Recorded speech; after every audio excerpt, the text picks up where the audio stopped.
My journey of revenge began when I discovered my wife's affair. Let's refer to her as Carrie. After 14 years of marriage and 3 children, my life took an irreversible turn when I glimpsed an explicit text on her work phone for a brief moment. This message had no place on a work phone. It appeared on the lock screen revealing the sender's name. "We'll call him Perry." Some background. I married Carrie when I was 25 and she was 22. I was a high school teacher then, while she worked as a registered nurse. Following the birth of our first child, Carrie became a stay-at-home mom. Money was tight. So I took on an administrative role within my department and coached 2 sports for extra income.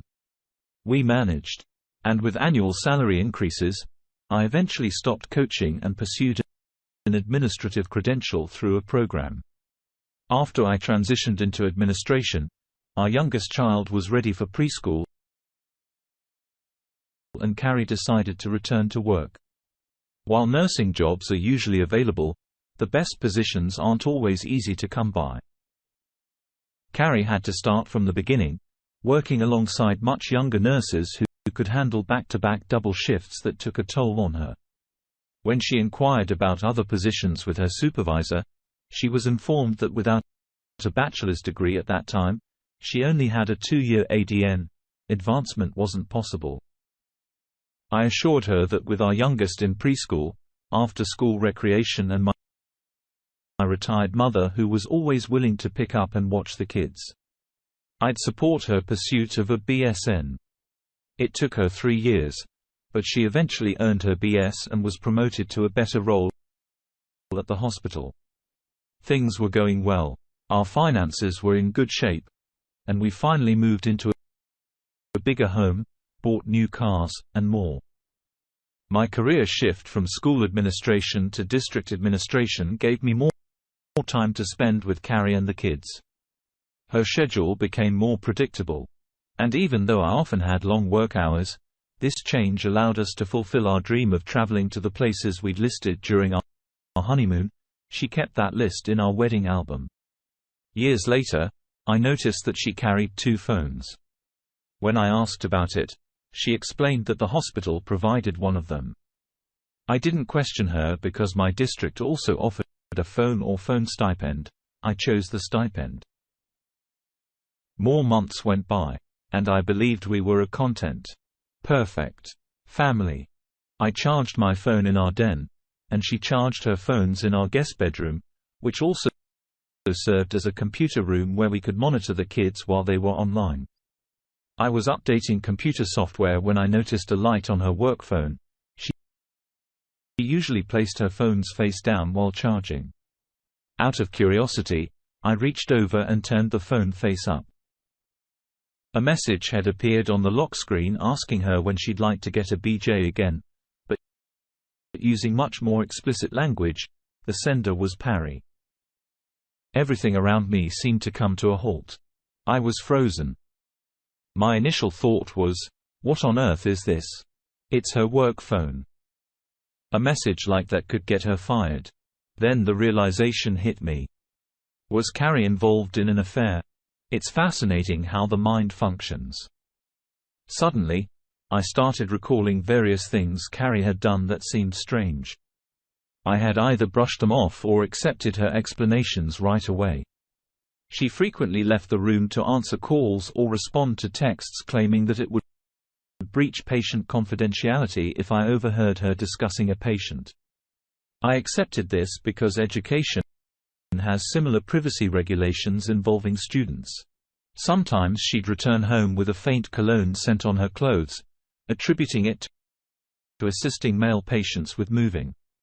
I took her explanation at face value, but I always found it curious that the cologne scent seemed consistent. Once the door of awareness was opened, I began to notice many things I had overlooked. Our intimacy in the bedroom had significantly declined, partly due to her having to leave the house at odd hours to cover for other nurses who called in sick. I also remembered where I had come across the name Perry before. And after confirming with the hospital, I learned he was a doctor there. For about a week, I was in a daze trying to piece everything together. One of our kids had left a book in Carrie's car, providing an excuse for me to visit the hospital since Carrie had mentioned that personal visits weren't encouraged. While my child fetched Carrie's car key, pretending I'd left mine at home, I chatted with a nurse in the lobby and joked about how work phones might seem convenient, but actually kept you on call 24/7. This led to her sharing that the hospital was stingy when it came to providing cell phones to nurses. Only high-ranking executives received them, which didn't include Carrie. With most of my suspicions confirmed, I took a day off to consult a divorce lawyer. The news I received was disheartening. We resided in a community property state with a no-fault divorce policy. Despite making more money than Carrie, her role as the primary caretaker of the kids, and our marriage of over 10 years, the outcome of filing for divorce looked grim. I'd potentially lose the house, pay alimony, she'd take a significant portion of my retirement savings, and I'd be responsible for child support for years unless joint custody was granted. The most devastating part was that her infidelity didn't matter. It simply didn't matter. This realization left me devastated. I had only one person I could confide in about this matter. She was a fellow teacher who had also transitioned into administration, although she was stuck at a school site. Let's call her Anne. Anne had been married at 19, but her marriage was annulled when her husband got another woman pregnant. Following that, she focused on her career, and we discovered we shared many viewpoints when it came to K-12 education. I spoke with Anne, and something she said completely shifted my perspective. If you're unhappy with the hand you've been dealt, change the deck. I realized I had two challenges. I earned more money than Carrie, and she had more time to dedicate to caring for the kids. Dealing with the second issue was relatively straightforward. In every district office, there are positions that offer a fast track to higher roles as well as jobs that administrators endure similar to less desirable military tasks. One of these dead-end regulatory roles had become available again. Ambitious administrators tend to leave after a couple of years when better positions open up. I had a conversation with our district superintendent and inquired about being transferred to that position. His initial reaction was surprise, but I explained that it was my turn to make a sacrifice for the team, and that it would contribute to filling a gap in my administrative experience. He agreed to the move. The job mainly involved number crunching without any interaction with staff or students, allowing me to set my own schedule and even work from home using a laptop. This newfound free time allowed me to take the kids to school, pick them up afterward, instead of using after-school recreation or having my mother watch them and be with them at home.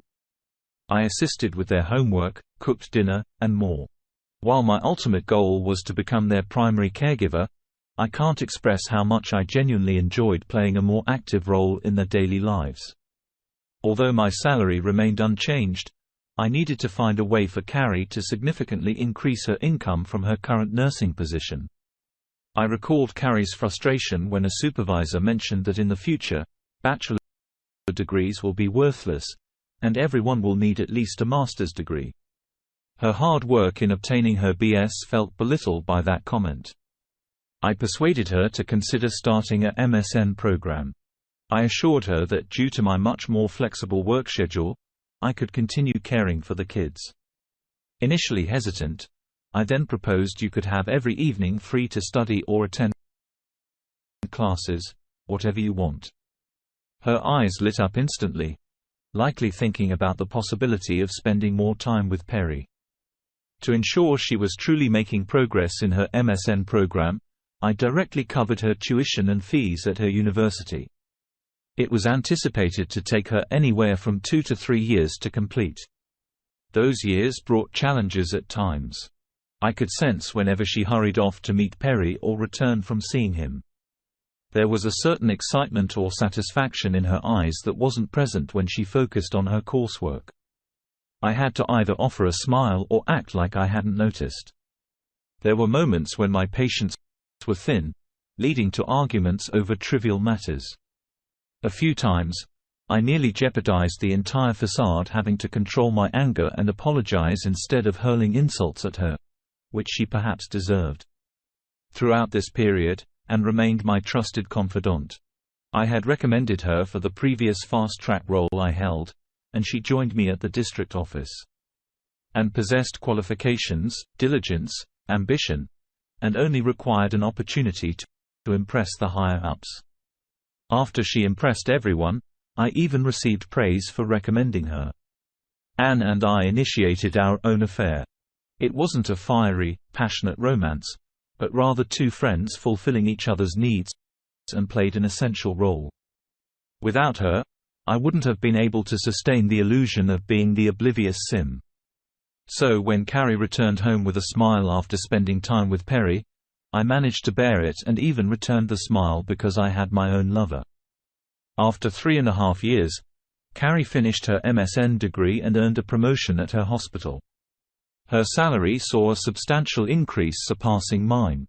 When we celebrated her achievement with a congratulations dinner, I made a light-hearted remark about her becoming the family's breadwinner.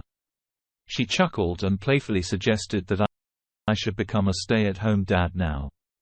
About a month later, I returned to the lawyer, who initially didn't recognize me, and informed her of the significant financial changes. Armed with this updated information, she prepared the divorce petition and filed it. When the kids were with my mother, I arranged for Carrie to be served. The deputy knocked on our front door and I pointed her out. After confirming her identity, the deputy handed her a copy of the divorce petition. With the deputy as a witness, I confronted Carrie about her affair with Perry, without revealing how long I had been aware. I told her to go and find happiness with her doctor lover. She reacted by yelling at me, attempting to lie, and eventually rushing towards me. The deputy intervened, warning her that women could face legal consequences for domestic issues now. He advised her to pack a bag and stay somewhere else. Carrie left after I promised not to reveal her affair to the kids. Although I didn't directly tell the kids, I confided in my mother, who then shared the news with my sister. It gradually spread to my sister's kids and their cousins, my children. After a few days, the kids eventually learned that their dad was divorcing their mom because she had a boyfriend. Eventually, the court finalized the divorce, granting me primary custody of our children since I had been their main caregiver. I retained the house with the agreement that I would refinance it to buy out Carrie's share. She was ordered to pay child support, which I utilized as leverage to negotiate her relinquishing any claims to my retirement savings if I bought her out. Taking advantage of the era when banks readily provided mortgages in refinancing, I successfully refinanced my house. With some financial assistance from my parents, I purchased Carrie's share in both the home and my retirement savings. The day she signed all the legal documents with my lawyer to sever any potential financial ties was a moment of immense happiness for me. It felt like I could finally breathe again. I celebrated this milestone with Anne, who had been my unwavering support throughout. I don't hesitate to admit that I found solace in her arms during the challenging times. Anne and I eventually married. As she earned a promotion to a higher role, I was persuaded to reclaim my former district position when my youngest child entered high school. Carrie and I maintained a good relationship after the divorce. We attended family therapy with the kids and figured out how to co-parent effectively. During the initial months, the kids questioned her about why she needed a boyfriend that the dad had been there all along. With the children and the therapist addressing this, I didn't need to say a word. Due to her legitimately demanding work schedule, Carrie missed out on spending time with the kids, which made me feel sorry that they weren't getting enough time with their mother. So I encouraged them to maintain tact with her through phone calls instead. When Carrie learned about my proposal to Anne, she offered her congratulations. I reassured her that it wouldn't be a problem for her to marry Perry if she wanted to. However, her mood turned somber. She shared that Perry had started seeing another woman, a younger nurse from the hospital. Her new position left her with little time for him, and when they did meet, she couldn't be as fun as before. It was an odd situation to witness. My ex-wife, the one who had cheated on me and caused our marriage to crumble, seeking sympathy from me. Yet I couldn't find any compassion to offer. What I did have were years filled with resentment and frustration. I carried the weight of knowing another man was involved with my wife. The stress had caused me to lose weight and experience hypertension, leading me to confide in my doctor about the true cause. Even my dentist noticed the impact, warning me about teeth grinding and the potential need for dental implants. There were instances when I had to maintain intimacy with Carrie to uphold the charade, thankfully and frequently. I'd make excuses about using rubbers, claiming it was to rekindle memories of our early relationship, or due to a possible bladder infection. I then take an STD test anyway, waiting for the results before being with Anne again. However, when all was said and done, the sacrifices seemed worthwhile. While Carrie received a substantial payout when I bought out her share of the house in retirement, she gradually returned the money through child support payments. She suffered even greater losses in the process. Her time with our kids was limited holidays. Perry ended their relationship and his own circumstances weren't impressive. Being divorced twice, having 5 kids, and dealing with alimony and child support payments. On the other hand, I managed to maintain custody of my kids, my house, my income, my retirement, and even gained Anne's companionship. I'm genuinely content with my life. All of this unfolding within a community property state with no-fault divorce laws. If this doesn't classify as a form of pro-revenge, I'm not sure what would. I am 42 years old, a woman who cheated on my husband, 42 years old, 3 years ago, and it shattered my family. I carry regret for my actions every single day. My husband and I began our relationship at 19. We weren't each other's first. And for 22 years, I believed we were content. He occasionally lets his temper get the best of him, but he's the type of person who wears his emotions openly. He can handle a lot. And when he gets angry, he vents out everything that's been bothering him. I can relate because I do the same, and sometimes I end up saying hurtful things in the heat of the moment. Surprisingly, he never held it against me. Our intimate life used to be great. He wanted more and he tried every day, but being a stay-at-home mom to 5 kids, 3 girls and 2 boys left me exhausted. He expressed his dissatisfaction when we didn't have closeness. And I found it frustrating. Looking back, we could have been more intimate more frequently. However, he does pitch in around the house. Despite working 60 hours a week, he ensures I get to sleep in on weekends, and I wake up to a tidy home and breakfast. Over the years, as time passed and the oldest 3 kids started going to college, I began to feel the empty nest syndrome. I felt bored and a little restless. I still had my 2 boys who were in junior high, but they didn't really need me. My husband noticed this and encouraged me to find a job. Looking back, I should have declined his suggestion. I should have found a hobby or made different choices. My husband is a bit on the heavy side but handsome. As for me, my weight fluctuated between 150,210 pounds and 10 pence depending on the year. I got a job as a customer service representative. I weighed 160 pounds and felt good. It had been 21 years since I had worked. And returning to work was a positive experience. As the months went on, I started spending time with younger coworkers in their 20s. My husband encouraged this because I lacked female friends. I used to encourage him to spend time with his coworkers, so I thought it was fair to do the same. These coworkers influenced my thoughts. They made me believe I could do better, that my husband wasn't attractive enough, and that I was being held back. Even a male coworker of mine said that my husband was acting tough but wasn't truly assertive. And I believed it. Back then, I thought my husband talked a big game, but wouldn't follow through. I had seen him argue with people who talked back, but I had never seen him get into a physical fight. I don't know where that idea came from. I loved him and respected him. And he did the same for me. Our friends always told me how fortunate I was to have him, and I did feel lucky. However, somehow their opinions started affecting my feelings for him. This little push kept happening whenever my coworkers and I chatted. And eventually, I started flirting with the same male coworker who called my husband a beta. He was my age, good-looking, in good shape. And as the weeks went by, things escalated. He initiated the first move and I just went along with it. We were having sex whenever we could. I felt younger and attractive, but I treated my husband poorly.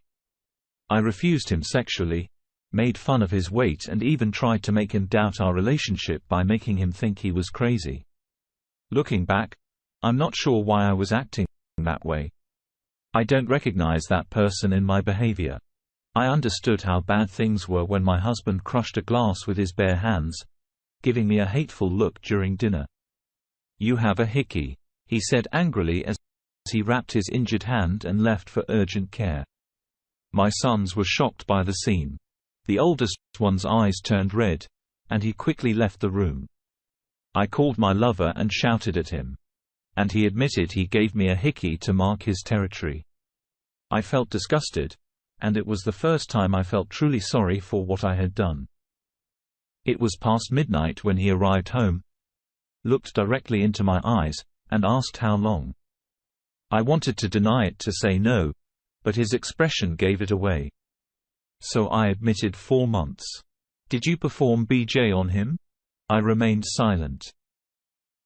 He circled around me, paused by my ear and said in a hushed tone I could hear, "I want to divorce you cheating," which I was so furious that he used that language. He had never spoken to me like that before, and all I could do was cry. Especially when I noticed our sons watching me from the bottom of the stairs. They stared at me with such anger, and I was upset with him for doing this in front of them. I should have directed that anger towards myself. I should have felt disgusted with myself, but I had these blinders on and my husband immediately disconnected. It was like a switch had been flipped. And just like that, his love for me vanished. My female coworkers stood by my side convincing me that I was making the right decision, and I believed them. They said I could spend more time with my lover, and I bought into their advice. I didn't want a period of separation, but my husband moved out of our house and into an apartment that was only a half-mile away. My sons were treating me poorly, and my daughters were refusing to talk to me. Despite my objections, my lover started coming over to the house. This made my children furious, and he refused to leave the first time I soon-to-be St. Beck's husband came to pick up the boys. My lover was in better physical shape than my STBX, but my STBX just smiled at him and said, "Not yet." He added, "Not yet, but soon." After they left, I was very upset with my lover. I told him that his behavior was unacceptable, but he ignored me. Eventually, he yelled at me when he'd had enough, which scared me. My lover then began telling me what to eat, what to wear, and making hurtful comments when no one else was around, and I allowed it. When the divorce was finalized, we agreed on a 50-50 split and I arranged a payment plan to buy his half of the house. We had joint custody, but the boys chose to live with him. I haven't seen my older daughters in a while. They don't return my phone calls. I only found out about one of them being in a serious relationship when he mentioned it. It felt unreal when it happened. Seeing him sign the papers caused a lot of pain in my chest. When he removed his ring and placed it on the paper, I felt a lump in my throat. After he left, it hit me that I had never apologized to him. I held the pen and stared at the ring, realizing how much I messed up. I ruined my marriage, my relationship with my children, and I think I was in an abusive relationship. I just cried, struggling to breathe, and feeling too overwhelmed. But eventually, I signed the papers. A week after my divorce, my lover hit me for the first time. I was telling him about my day, and I accidentally bumped into the nightstand, knocking over his phone. He gave me a harsh look, slapped me and called me clumsy. I called my ex-husband, and the first thing he asked was, "Does he harm my children?" I reassured him that he didn't, and he hung up without saying more. I cried intensely that night. Soon, my lover became comfortable using physical force. This continued for 2 months. And at the time, I felt like I deserved it.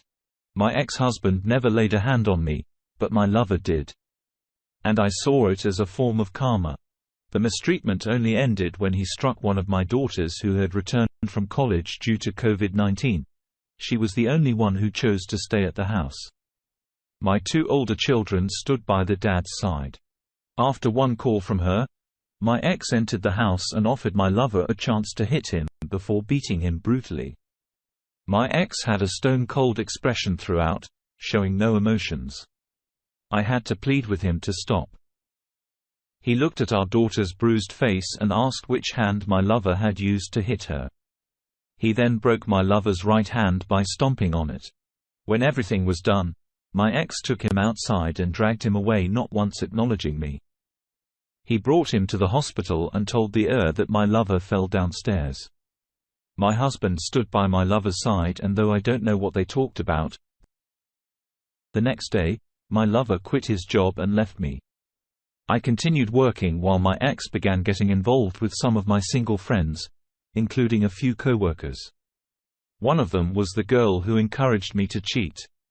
I only found out later when my co-worker was upset over him, bragging to others about how he had been with her intimately. She kept asking me about him and why he wasn't returning her calls. It hurt to realize he was doing that, and I suspect it was intentional. I went on dates with a few guys, but those relationships didn't last. Being a single mother of 5 seemed to drive men away. Then there was the aspect of intimacy. Looking back, even with my lover, none of them could satisfy me the way my ex could. It made me question why I allowed all this to happen. I used to be happy. So how did I let myself become manipulated? I still don't understand why. During this time, my house was always quiet. My boys were either in their room or at their dad's place. Except for my 3rd daughter, my other daughters chose not to talk to me, and it was painful. My ex noticed this and held a family meeting. He gathered all the kids at home, and I was glad to have our children together, but most of them didn't want to be there. He started telling the kids to talk to me, and my youngest child used hurtful words towards me. This surprised and deeply hurt me, and my ex immediately intervened by disciplining him in front of me. "Have I ever used that word for your mother?" he said firmly, and our son shook his head. "Your mother takes care of you, loves you, and you will show her respect. What happened between us is not your concern. All of you need to begin respecting your mother. Is that clear?" He looked at all of our children and his expression conveyed a lot.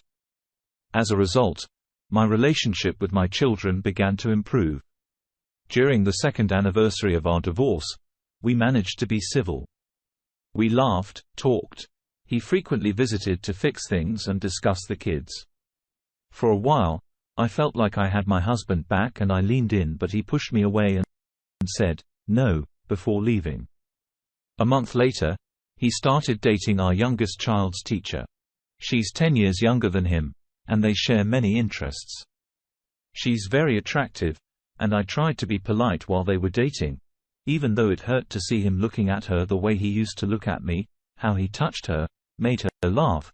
She became the center of his attention, and I finally understood why people envied us.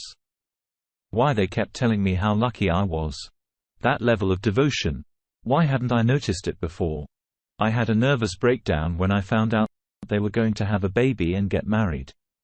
I woke up next to him, tears in my eyes, begging for forgiveness and acknowledging the damage I caused to our family. He stayed silent, holding me as I spoke. He visited me daily, only leaving my side to talk to his fiancée, who also checked up on me. I don't feel deserving of their sympathy. She showed me kindness and even found a therapist for me, which they paid for. My therapist was direct. She said I was experiencing a midlife crisis, and instead of talking to my husband, I allowed these young women to manipulate me. She explained that they aimed to ruin my marriage because they were single and possibly resentful about not getting married. They saw me as an easy target. Misery seeks company, and the fact that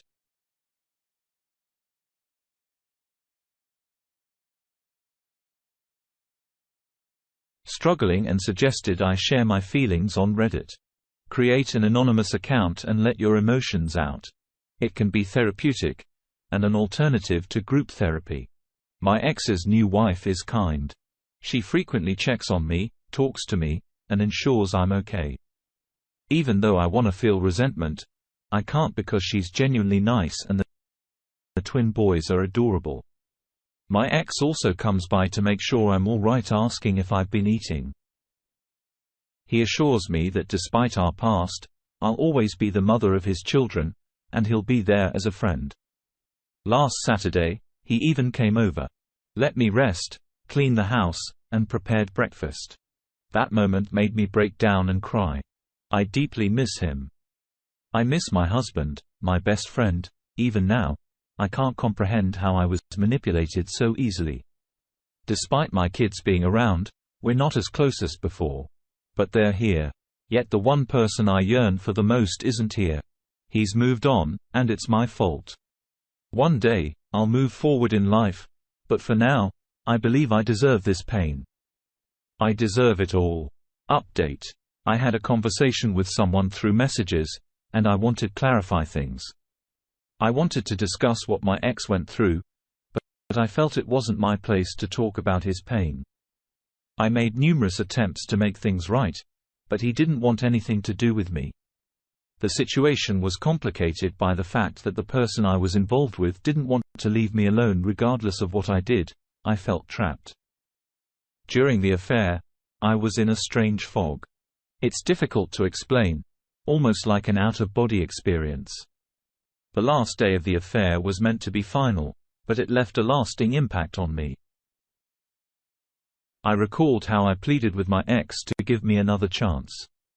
Just days after he found out, he simply looked at me and walked away. He only spoke to me 3 times after that. During the civil moment of signing the divorce papers, when I reached out after my partner mistreated me, and the day after he confronted my partner almost violently. That day, he finally let out all his pent-up emotions. As I mentioned earlier, he tends to let things build up until he explodes. He shouted at me because of my foolish choices, how I wrecked him. He explained that he can't afford to grieve our marriage because he has to stay strong for the kids. I couldn't help but cry because I had broken this man. A strong man who would have done anything for me if I'd asked. I said sorry. But he didn't want to hear it. He assured me my app wouldn't bother me again, and then he left. It took a whole year before we could talk normally. Before that, he wanted nothing to do with me. He started getting involved with some of the women I knew, and I let him be. I understood why he did it and thought it was justified. After that family meeting, he began acting more civil for the sake of the kids. During that time, I truly understood the extent of what I had destroyed. After the family meeting, my kids slowly started talking to me again. My youngest took the longest, but I made an effort. I really tried to mend things with my children. They were my main focus. As they noticed my attempts, they began to open up gradually, though not completely. During that second year, I would see my kids laughing at home while my ex-husband joked around or helped with chores. He'd cook on the grill and dance with the girls. I believed that if I showed how truly sorry I was and made an effort, I could win him back. I did everything possible. Suggested couples counseling, starting anew, wearing outfits he liked, his favorite perfume, styling my hair the way he preferred. But he just ignored me. That's why I tried to kiss him that day. I thought there was a chance, but he stopped me. I cried. I begged, but he simply stared at me. He explained he couldn't be with me because I shattered him. He'd never kiss me after I'd been with another man. He'd never hold me after another man had touched me. He'd never be intimate with me because I allowed another man to share my bed. When I mentioned the women he'd been with post-divorce, He clarified that it was after our marriage ended. "What I did happened during our marriage. Your body and heart belonged to me. Just as mine belonged to you, and you destroyed that," he told me. I'm attempting to maintain a friendship with him, but it's difficult. I was married to this man for over 20 years, and I ruined it in 6 months. And for what? A midlife crisis, my desperate need for female friends, an urge to fit in? Looking back, I don't recognize that person. Everything I did was out of character for me. My third child understood, and without her support, I might have considered ending my life. She kept me grounded and safe. I had no clue she was home that day. Typically, the maltreatment would happen when the kids were away or during our commutes. I always dreaded their departure. Yet I allowed him to treat me that way because I felt I deserved it. On that particular night, I stood up for myself. I asked him to leave, and he strongly disagreed. When he hit me and pushed me against the wall, my daughter suddenly appeared and jumped on his back after he hit me again. He threw her off and struck her. I hit him and fled into the garage with my little girl. He pounded on the door and she called her father. He nearly broke through the garage door, but my ex-husband arrived just in time. And I had to prevent a fight as my ex was ready to confront him violently. His new wife has been a blessing for him, giving him the chance to love and be himself once more. I didn't intend to be part of his new life, but she insisted. She had experienced an abusive relationship before meeting my husband. She aimed to avoid any conflicts, and she made it clear that she can be tough if I cross a line. My kids really like her. After all, she taught most of them English. Still, I'm often consumed by intense guilt that paralyzes me. I'm still working at the same company and eventually became a manager, and I fired those women. Since I knew their secrets, removing them wasn't a problem. I simply miss what I once had. That's all.